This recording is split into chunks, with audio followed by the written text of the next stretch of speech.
We are back again with another episode 1600. Appreciate you guys for tuning in. It's just G here alongside your boy, Alec Foster. Thank you guys for tuning in.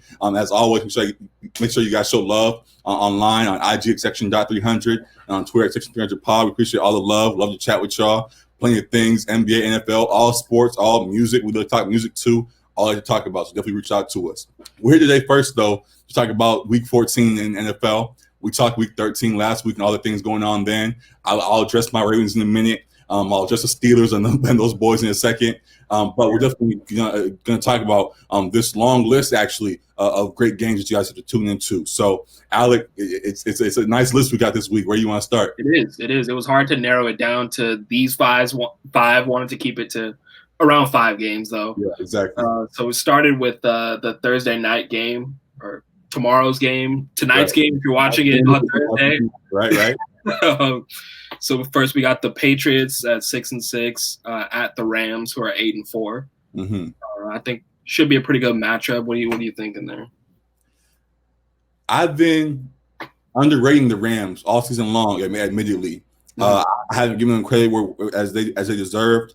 They have had some tough losses, but they've also bounced back, have been looking impressive as of late as well. Their defense is looking real good, top of the league. They have one of the better defense right now. Jalen Ramsey, Aaron Donald, those star guys alongside that supporting cast has been doing a great job back there, and the offense is doing enough to get wins for them. So with the way both of them are looking, while the Patriots are starting to turn things around also, and they had a nice win last week. I'm going to roll with Jared Goff and those boys in LA.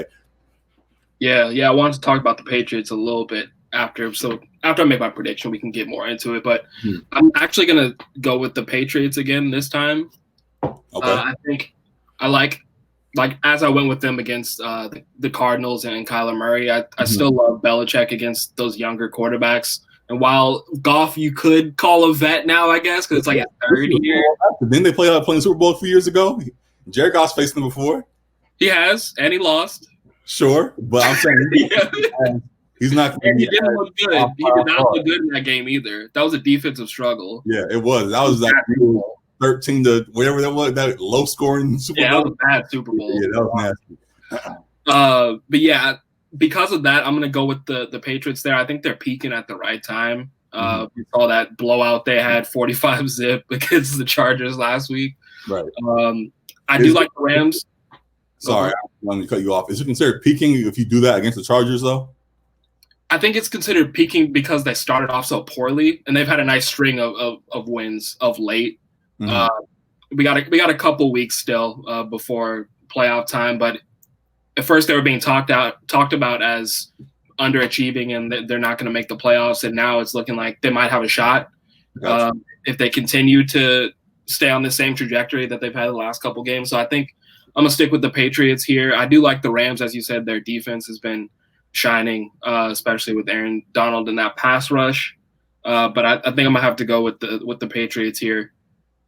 I'm also stick with the Rams. Excuse me. I know how good Belichick can be and the impact he can have on a game, especially against excuse me. Yeah, it ain't COVID or nothing. I don't know what it was. Something in the air. But I know what Belichick can do against inexperienced quarterbacks. I think Jared Goff, though, has experienced Belichick a few times now and won't be as thrown off as he once was. Also, McVay and what he's doing with the offense has been impressive, as I know before, and I think they'll be able to combat whoever Belichick throws at them. So yeah, I'm gonna stick with the Rams, and I think it's gonna be a fun one Thursday night. I'm glad we finally get or this is one of a few good Thursday night games that you definitely want to stay tuned for. So yeah. Definitely. This one, it might not be as good a game as their records show, but this next one is the Chiefs at 11-1 against the Dolphins at 8-4. The Dolphins have been kind of a surprise this year to 8-4. I mean, they were tanking last year, but they've made good draft selections and made a couple good trades, and Tua has been pretty good so far this season, and they've been able to put together some wins and potentially a playoff team. So what are you thinking here in this matchup? Though it is in Miami, though the defense over there is looking real good. Brian Flores definitely deserves a lot of praise for what he's done with that team right now. I think this is another game where it's funny with the Chiefs because we see them as this dominant offense. When you actually look at the scores that how they win, they don't win by these blowouts as we're thinking. Yeah, like last week against the Broncos wasn't really a dominant. Yeah, they don't really dominate, but it feels like they do. I think this actually will be a game that they do dominate, though, as good as the defense has been. I think the inexperience of Tua going against this Super Bowl team on path to potentially repeat, as you have predicted. I think Patrick Mahomes, if it gets in a shootout, I trust Pat and that offense much more than I do Tua. I think Tua still come back. Is still working through injuries and things. He was back last week, but he's been hip and foot and things. He's still been combating, and I think that if it even gets even somewhat closer of a shootout type game, I think the Chiefs run away with it. So I'm leaning with them. Yeah, I think it might end up being a closer game than we expect. As you said, the Chiefs hasn't really been dominating teams on the scoreboard, even with how dominant their offense seems sometimes when you see their home run hitting plays. Yeah. And how they've been clicking with Tyreek Hill and Kelsey with Mahomes. I think you just have to trust the Chiefs a little bit more at having been a Super Bowl champion team. And I think, as I said, that they're going to repeat this year. I think in a close game, and when it comes to which team can score the ball late, I think you have to lean towards the Chiefs over the Dolphins there. So I think it'll be closer than we might expect, but I think I'm going to have to go with the Chiefs as well, too. Definitely. And before we go on from there, another thing, as we've done a few times before, and many people are continuing to do right now, definitely want to shout out Eric Bieniemy, the offensive coordinator over there. A lot of spots are opening up with these head coach vacancies, and he definitely deserves a call. So hopefully this is another opportunity for him to show how great he is with that in that coordinator position, and deserving of a head coaching job. So I want to salute him and much more success to you. And prayers up for whichever cornerback's going to be checking Tyreek Hill, because he's been on a crazy run this year. A crazy run. He's catching touchdowns. He's using no touchdowns. He's on that level right now. So good luck to y'all, Miami. All right, with our third game, we got the Colts at 8-4 against the Raiders 7-5. I don't know the Colts, man.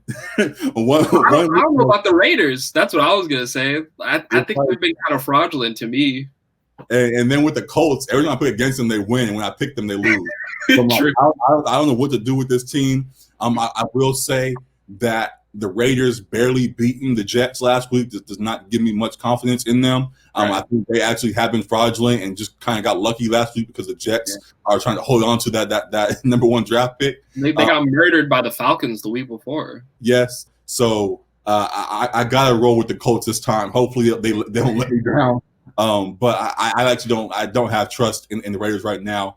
I think that their run and them being underrated and all that hype has died off.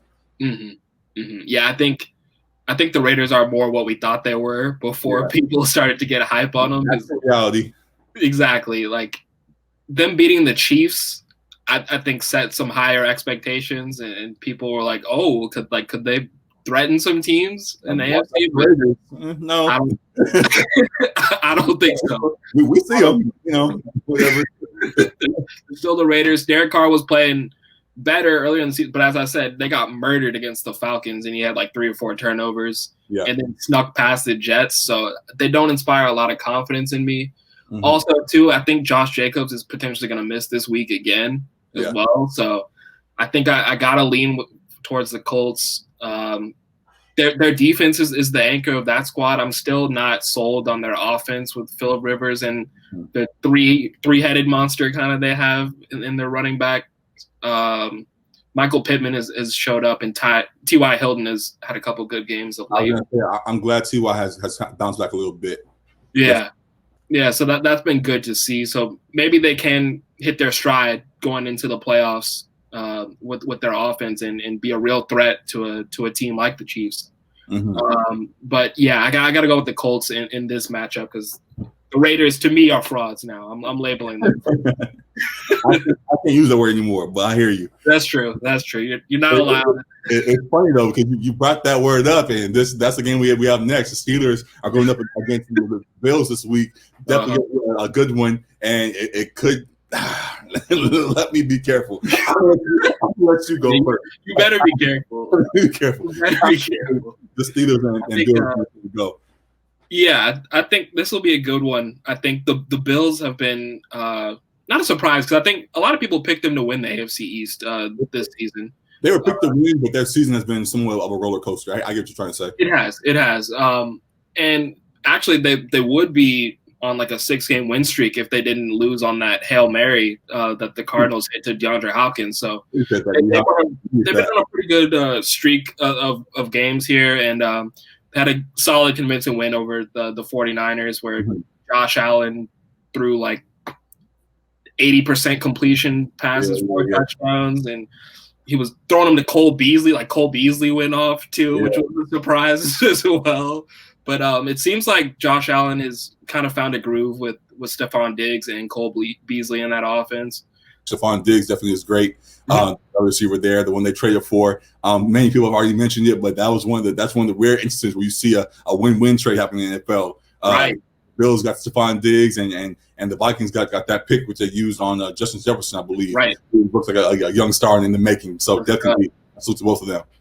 Yeah, no, that a great move, and it seemed, I guess the Bills GM knows kind of what he's doing with bringing in Beasley and trading for Stephon Diggs. Like, it definitely has bolstered their offense. So, very interesting game because the Steelers, while they were undefeated before this coming week, they did lose to the Washington football team. Coming off a short week after having you guys game, the Ravens game postponed 2 or 3 times, and having to play on Wednesday, and then having to play 4 or 5 days later. I don't put too much stock into the Steelers losing to the Washington football team, especially because their defense isn't too bad as well. The Washington football team still could threaten to make the playoffs. I'm not saying they're a good team, but in that horrible NFC East division, they still could be a playoff team. So I'm not putting a whole lot of stock in that loss there. I think they have some issues that they need to fix, primarily guys dropping balls. Like I said last week, Big Ben is putting it in the breadbasket, but guys like Deontay Johnson and Ebron had a couple of drops this past week that were bad. I think during the season, they're like top 3 in drops amongst the league, I believe. So, right. You can't do that. Season it's not a good look, but so that puts more pressure on their defense, which has been good this season, but you don't want to rely completely on that. So they have some issues they need to fix, but I definitely wouldn't call them frauds at 11-1. I think they've earned the wins they've got. So I don't know. With this game, with this matchup, it's at Buffalo, correct? Yes. That's a tough one. I think I want to go Steelers. I think I want to go Steelers. Man. That's tough, dude. I don't know. I think we're here. Listen, okay, you take it. If you don't want to call the Steelers frauds at 11-1, would you call them that at 11-2? No. Yeah, because I think that's what's going to happen this week. I think the Steelers lose this week. Okay. Which should be their 3rd straight loss, but I won't talk about my Ravens game again. I'm past it. I know. I'm sorry. I shouldn't even go there. Praise speaks swirly. They're going to be 11-2. I think they lose to this Buffalo team that's getting on a roll right now. As you mentioned, would be their 6th straight win. I mean, if they hadn't lost to D-Hop a few weeks ago, I think that the Bills are ascending as the Steelers are slightly starting to fall apart. Injuries and things and lack of consistency has been, I think, kind of their whole season. But now it's really coming into play as more guys are dropping. I mentioned Bud Dupree last week. Joe Hayden, I saw, had some tweaks during the game. He came back, I think. He came back. But guys are tweaking things, and that war of attrition is really starting to get to them. So. I still just don't have trust in that squad. There's definitely the big elephant in the room, my bias of room for other squad. but still looking at how weak their schedule was to start the season, and now they face better teams, how they somewhat struggled and now lost to this team. The Washington team wasn't even considered a good team, but they have a really good defense, and they struggled with them and ended up losing. So I think when you go up now against some more real matchups, I think the Buffalo Bills can steal this game from them, and they lose yet again. So yeah, I'm wrong with the Bills. Yeah, I hear you. They got the betting advantage too at Buffalo at -2.5. You see it. You make the call. I still want to go Steelers. Josh Allen has had a nice string of games. Mm-hmm.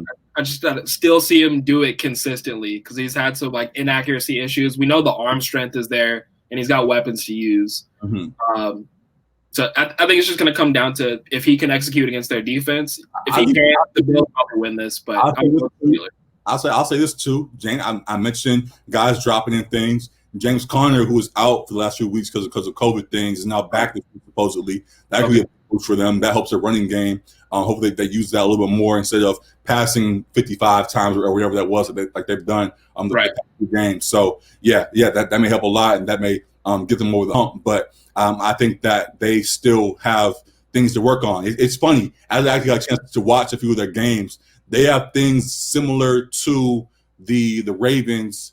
It's slightly flipped in that the Ravens are very, very run heavy, as you saw literally last night against the Cowboys. We ran for damn near 300 yards or whatever that was. With them, they throw the ball a whole lot. They have all those receivers, so it's understandable. But if you have no balance and you only run for 23 yards like they did today, it makes them a little bit easier to contain. So hopefully James Conner opens things up for them so they can get going back to their success early on in the season. So we shall see. But yeah, I'm on with Buffalo.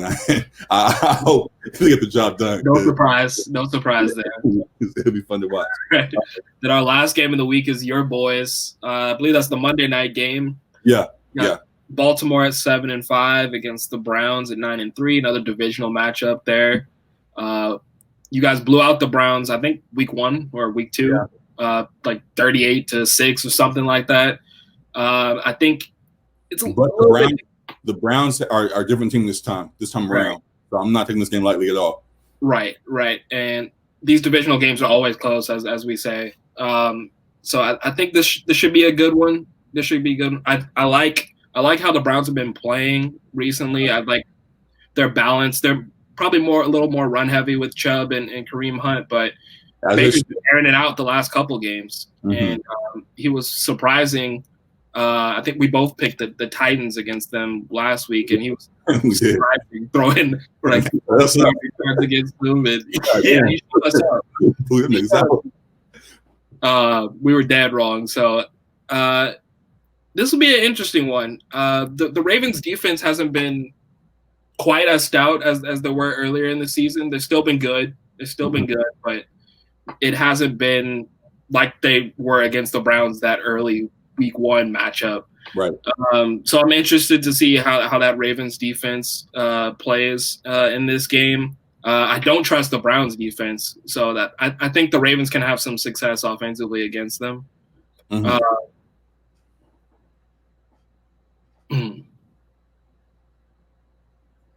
I think I said I'm done picking for the Ravens for a little bit, so I'm going to go with the Browns in this one.